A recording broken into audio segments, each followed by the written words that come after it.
Coming to you loud and clear.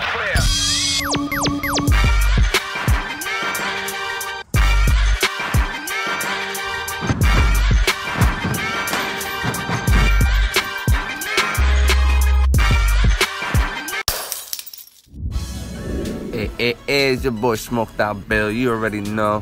Famous Athletics checking in. Man, make sure you subscribe before anything. Like and comment on the channel. Favorite boxing channel. Reporting everything we see on the spot. Anyways, we got Deontay Wilder versus Luis King Kong Ortiz. Man, that's going to be a real good fight. I believe it's going to be March 3rd at the Barclays Center in New York City. What more can I say about this fight, man? This fight is so good. Everybody's been waiting for it. But on the real, I'm going to be real with you guys. I think it's just a hype fight, and I'm going to explain why.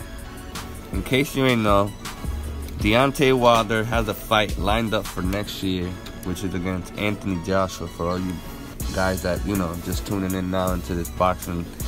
And pretty much, they're trying to build the hype. The hype of the whole fight is either one of them takes a fight before the year's over, and basically, you know, hypes up the upcoming bout. But in this case, a guy like Luis Ortiz, he's not such a, how do I say this? He's not a bad fighter at all. Obviously, he's undefeated for a reason, but he is not at the caliber of a fighter of Deontay Wilder. And some of you guys might say, oh well, who has Wilder fought? But at the same time, there's many people that he fought in the boxing game. It's just about who you guys know. He fought a lot of good heavyweights. Now, if you guys are sitting here questioning who he fought, all I can say is, who hasn't he called out? Because Deontay Wilder is basically calling out every heavyweight that's out there, every best heavyweight. Like Klitschko, for example, never fought him. That was supposed to be a bout that we all should have seen. But of course, I believe Klitschko was ducking him because of certain reasons. Stavern, we got to see that because it was mandatory from the beginning. So if you go back to it, Stavern always said that Deontay Wilder had to prove himself in order to get the title shot. The way that he did prove himself was basically by earning it in a mandatory way. So it's not so much about who hasn't he fought. It's about why hasn't he fought everybody, and it's not really his fault because a lot of people are ducking him. Anthony Joshua has been called out for a couple years now, and unfortunately it's still 2017 and we haven't seen that bout, which we were supposed to see either last year or this year. So once again, people, it's not about who has Deontay Wilder fought. Luis Ortiz, I'm not taking nothing away from him. He's a good fighter, like I said, but if you look at his record, he's only has, I could say Malik Scott was a good fighter he went up against, and even with that, he couldn't even knock Malik Scott out. It was a unanimous decision for those who didn't see the fight. When Deontay Wilder fought Malik Scott, obviously we don't even have to question how was the decision. It wasn't even no decision. It was just knockout. You're going to sleep. Record speaks for itself. 39-0, 38 knockouts. So I mean, there's a big difference here. They say that Luis Ortiz is a big puncher, but at the same time, if you can't knock out Malik Scott, then you're not such a heavyweight how everybody thinks you are. Another one, he fought Brian Jennings. Brian Jennings ain't really a hard puncher like that.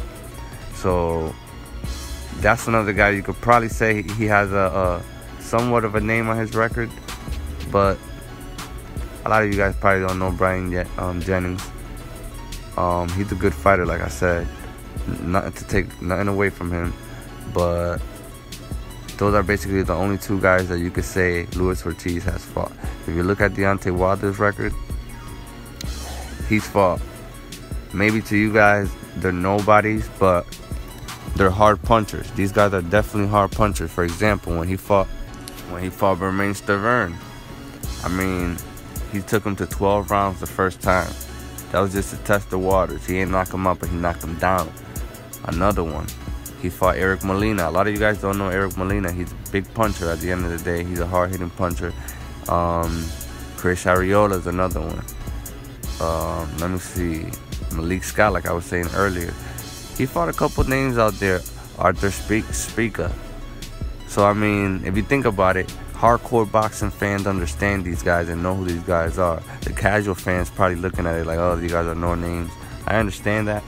But at the end of the day, Deontay Wilder, I believe, has a complete better record than Luis Ortiz. That's just my opinion. Not taking nothing away from King Kong at all. He's 30-0 for a reason. Correct me if I'm wrong. I believe he is 30-0. But you can't go against the Bronze Bomber, man. I mean, 39-0, 38 knockouts. Only man who survived that one knockout was Romain Stavern, and when he rematched him, he went to sleep. So at the end of the day, if you guys think about it, this is, like I said, a hype fight. I like it and all. I probably will be there watching it. Luis Ortiz brings a lot to the table for certain fighters that are below his caliber. When you can outshine a boxer that really can't, look good in the square circle with you, then it makes you look real good. The levels that Deontay Wilder is at is a complete different level, man. I don't know if you guys agree with me or not, but Deontay Wilder brings a lot to the table, man. He's knocking these guys out like it's 1989 Mike Tyson. You know what I mean? So, I don't know. You guys tell me how you feel about it. It's your boy Smoked Out Bill checking in. Famous Athletics reporting. You already know. Hey, Smoked Out.